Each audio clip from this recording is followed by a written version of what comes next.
I did thumbnail already. Now I have to blow my nose again.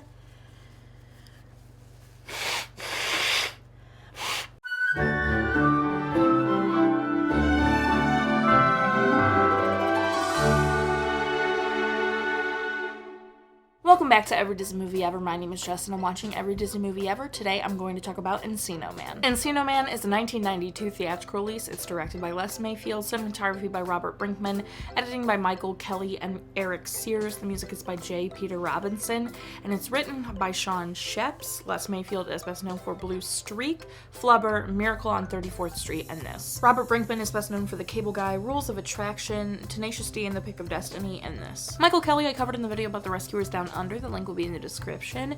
Eric Sears is best known for Shooter, Into the Storm, Original Sin, and Cellular. J. Peter Robinson is best known for Cocktail, Wayne's World, The World's Fastest Indian, and Wes Craven's New Nightmare. Shawn Schepps is best known for The Terminator, Weeds, The Closet, and this. The film stars Sean Astin, Brendan Fraser, Pauly Shore, Megan Ward, Robin Tooney, and Michael DeLuise. Sean Astin plays David, and I covered him in The Brat Patrol. The link will be in the description. Brendan Fraser plays Link, and he's best known for The Mummy Returns, Crash, and George of the Jungle. Pauly Shore plays Stony Brown and is best known for Pauly Shore is Dead, Biodome, Son-in-Law, and this. Megan Ward plays Robin and is best known for Dark Skies, Arcade, PCU, and this. Robin Tooney, plays Ella and is best known for The Craft, Vertical Limit, Empire Records, and The Mentalist. Michael DeLuise plays Matt and is best known for Wayne's World, Sequest 2032, Gilmore Girls, and this. The film is known by the title California Man in Europe and New Zealand.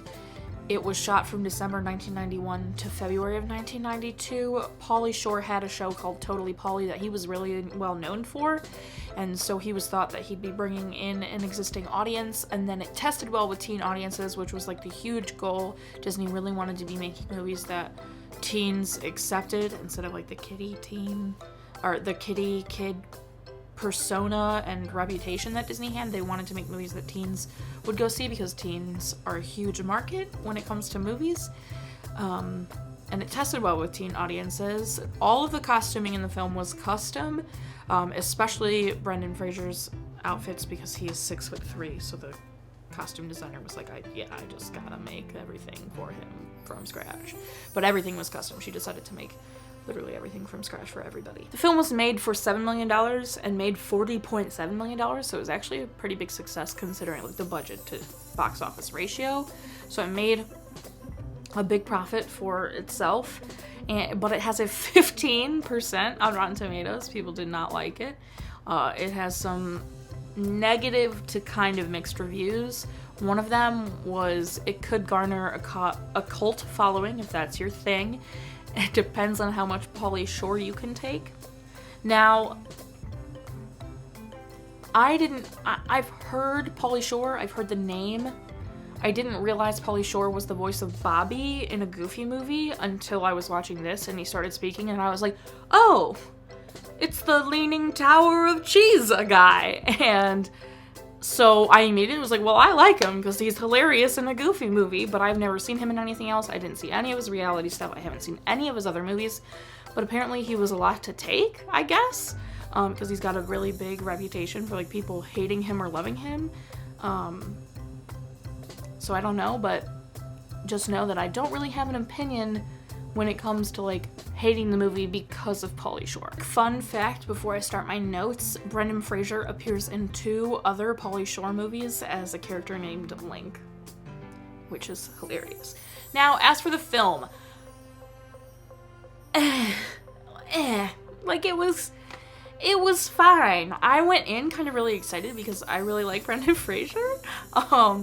Granted, I haven't seen a ton of his movies. I've seen like his Mummy movie. I've seen The Mummy and The Mummy Returns and George of the things he's best known for. I've seen, except Crash. And I like him in all of those a lot. I think he's funny. I think he's a good actor.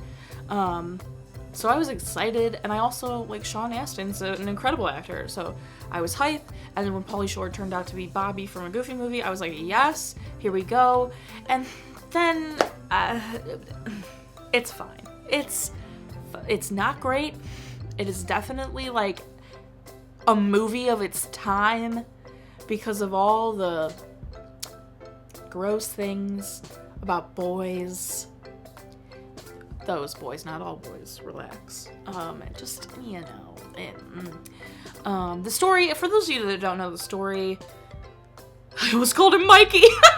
Shawn Astin plays David, and David wants so desperately to be popular so he can date Robin, this girl he's liked since they were, babies.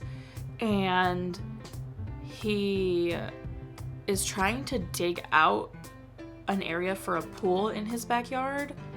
So he's like just digging a giant hole, and Pauly Shore plays Stoney, who is his best friend. And Stoney's a very unique, doesn't subscribe to standards, and he likes to go by the beat of his own drum, yada yada yada, all those cliches. And while digging the hole for his pool, David finds Link, who is a caveman frozen in ice. And then he thaws him out, and Link is actually alive. He's not dead. David's thinking he found a caveman. This is going to be his claim to fame because he found a caveman. And then Link is alive. So then he's like, oh my god, he's 6'3", he's built, he's hot. We're going to be friends with him, and he's going to get us to popularity. While Stoney is like, whoa, dude, he's a caveman. He's cool. Let's just teach him and be his friend. So David obviously has this whole horrible mentality that he has to be popular to be with this girl, and that, he's going to use this Neanderthal to get there. And Stoney is just kind of like, this is really dope. I just kind of want to be friends with him, which is lovely. And that's pretty much the whole point of the film. Obviously, it goes off the rails, and I'm now going to say things that you may or may not agree with. David is the worst character. I don't root for him at all, ever, in this movie. Yes, Matt, the turd blossom that is dating Robin at the time, is horrible. He's a horrible person. But do you know how much better David is than him? An inch, because he doesn't beat up other kids. Literally, that is the only thing Matt does that David doesn't do. Otherwise, they're both obsessed with being popular. They're both obsessed with wanting to date Robin. And the only difference is Matt has Robin already and beats up other kids. But David is straight up I'll have my caveman buddy beat up Matt for me, so really, he's not any better than Matt. And at the end of the movie, he gets the girl! And I was so upset because he barely learned his lesson. Sorry, I'm just going on a rant right now. But I'm upset. He's a terrible character. I had no sympathy for him whatsoever. He was so upset when Robin showed interest in Link. He was going to abandon Link in the middle of the woods. This caveman you thawed and brought to life, basically, and have been teaching everything, and you are the only people he knows. And granted, he's a caveman. He can figure out how to survive in the woods. But all I'm saying is, you were going to abandon him just because the girl you liked, was showing interest in him instead of you. Oh.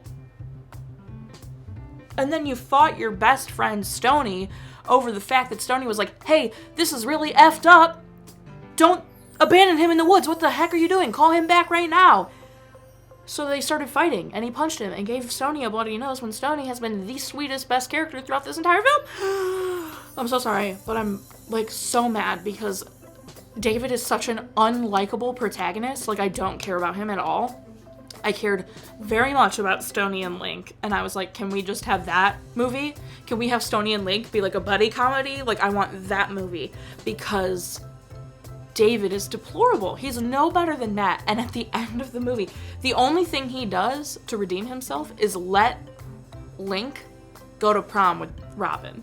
That is literally, he doesn't he apologizes to Link. He never apologizes to Robin for his behavior. Shocking. And they go to prom together, and then when they all come back to have a party at, I keep trying to call him Mikey, at David's house, he gets the girl. And I'm just what happened to Link 2 seconds ago? You were into Link 2 seconds ago because he's himself and not afraid to be himself. Alright. Pauly Shore says zippity doo at some point in the movie, which is hilarious. There's a scene where they're in a museum and there are scientists in like this big glass, room where you can sometimes at museums see people like working on the things. They're in a big glass room working on actual skeletons and they aren't wearing gloves. Super unrealistic. Maybe not in the 90s, but no way. And Matt said the word that's very derogatory to homosexual people. That starts with an F. And I was shocked that was in a Disney movie. And also there's a really random dance scene, like a dance break, and it was stupid. Ooh! Sorry, I have very mixed feelings. That's it. That's everything I have for Encino Man. I'm sorry for however long that rant was, but like it made me mad. However, the movie was well made. So my final rating is 6 cavemen out of 10. Our total movie count is... I don't think there's a parent death, no. Parent death, total, and cry count are still the same. If you want to keep up with what movie I'm watching when, follow me on Instagram and Twitter. You'll find out what movie I'm watching when. I put out videos every Monday and Friday and sometimes Wednesday. Join my Patreon. Check out the soft launch of merch, both in the description.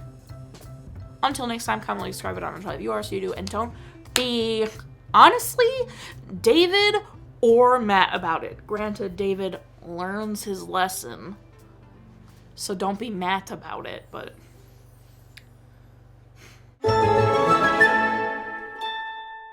Shawn Astin, I'm gonna delete this. He was kind of a turd blossom in the Brat Patrol, too. He learned his lesson much more in that movie, but he was still a turd blossom in that, too. What is going on with Shawn Astin? In his teen years, is this why, like, no one, like, remembered that he was in movies? Is he not gonna, like, come back into full awesomeness of Shawn Astin until Rudy? Is that what's gonna happen?